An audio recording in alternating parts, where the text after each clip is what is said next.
I think the president is showing increasing signs of derangement, and his Canada fixation demonstrates that. You just heard it. Those aren't the words of a Canadian protester. That is a sitting United States Senator, Tim Kaine, speaking live on national television. Welcome back to Canada SR. Today, we are pulling back the curtain on a Washington in total chaos.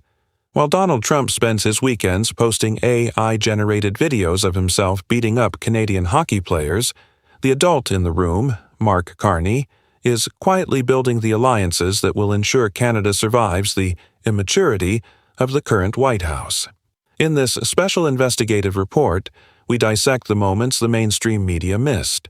We'll look at why U.S. lawmakers are bypassing their own president to meet with Carney in Ottawa, why the American Supreme Court just handed Trump a humiliating defeat, and why the Trump tariff strategy is officially flailing. Is the American superpower collapsing under the weight of a third-grade leadership? Let's dive in. The rhetoric coming out of Mar-a-Lago and the White House has reached a level that political analysts can only describe as deranged. Over the last few days, Donald Trump has escalated his fixation on Canada to a point that goes beyond trade policy. It has become personal, hostile, and, frankly, embarrassing for the United States. Senator Tim Kaine didn't hold back. He called it exactly what it is: a fixation that demonstrates a lack of mental stability. Well, Virginians love Canada. Americans love Canada. Donald Trump is an outlier in this. And look, it's like we elected a third grader to be president. I think the president is showing increasing signs of derangement, and his Canada fixation demonstrates that. But we here in Congress, we're going to be here longer than the president. I'm going to be here, past the president's term, and we're going to end up with a president that shows the respect to Canada that it deserves. And the job we have here in Congress is do everything we can to maintain the relationship until President Trump is the next president. When a president of the United States spends his time creating or sharing AI videos of himself physically attacking an ally's athletes, we aren't talking about America first anymore.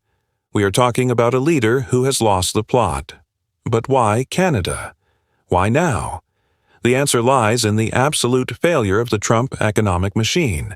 The core of their policy, these unilateral tariffs, has been a disaster for the American family. Senator Kaine confirmed what we've been saying here at Canada SR for months. Trump's tariffs are a tax on his own people. They have cost the U.S. manufacturing jobs, slowed their growth, and sent prices skyrocketing at the grocery store. But the Trump administration is flailing the core of their economic policy, which was bad for the country. It's cost us manufacturing jobs. I mean, look, the Trump policies, fewer jobs, slower growth, raising prices, it's been a bad strategy. They're going to try to come up with another way to do it. We're going to make sure this 10% doesn't get extended past 150 days and try to block other foolishness, particularly with respect to allies like Canada. This brings us to the most significant blow to the Trump administration this week: the Supreme Court of the United States.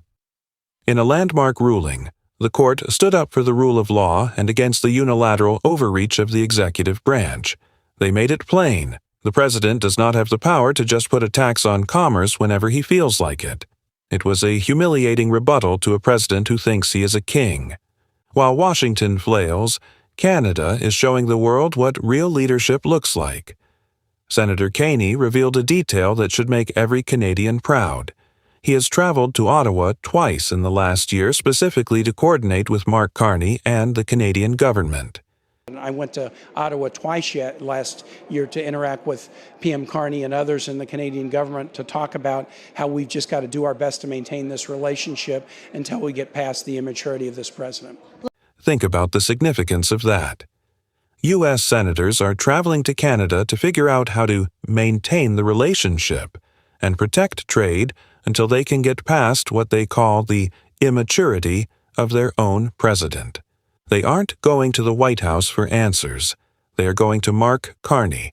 Carney is being viewed across the border as the stabilizing force. While Trump creates division and toxic theater, Carney is building bridges. The message from these American lawmakers is clear. They are counting down the days until Trump is an ex-president, and they are looking to Canada to help them bridge the gap. This is the affordability message that is winning elections.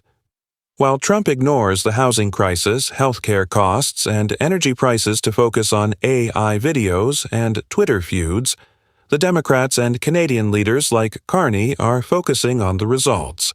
They are winning by celebrating education, celebrating immigrants, and celebrating global trade connections, the very things Trump is trying to destroy. We are currently living through the 250th year of American democracy, and as Senator Kaine pointed out, every single check and balance is being tested to its limit. The courts, the Congress, the press, and the people are all being pushed to the brink by an executive who is trying to overreach at every turn. The U.S. is suffering damage. It is bruised. It is, in many ways, sadder than it was 4 years ago. The Trump fixation on Canada isn't a sign of American strength. It's a sign of American weakness. It's the sign of a presidency that has run out of ideas and has resorted to bullying its best friend because it can't solve its own internal problems. The midterm elections are looming, and the pressure is mounting. The American people are exhausted by the division. They are tired of a president who acts like a third grader while their grocery bills continue to rise. For Canadians watching this moment in history, the pace of change is unprecedented. But there is a reason for hope. The institutions are holding, the courts are standing up, and leaders like Mark Carney are ensuring that when the dust settles, Canada will be the one standing strong, while the Trump administration goes down as a historical outlier, a moment of derangement that the world eventually outgrew. At Canada SR, we believe in the strength of our democracy and the power of our alliances. We believe that respect and bridge building will always win over hostility and AI videos. Trump claims he is winning too much, but the reality is his administration is winning its way into a corner.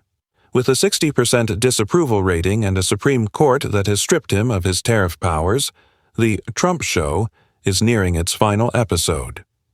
What is your take on the senator's comments? Is Trump truly showing signs of derangement, or is this just more Washington theater? And most importantly, do you agree that Mark Carney is the leader we need to navigate this storm? Let us know in the comments below. We read every single one. Don't forget to hit the subscribe button and turn on notifications. This is Canada SR, where we expose the failure of the elite and celebrate the strength of Canada. We'll see you in the next one.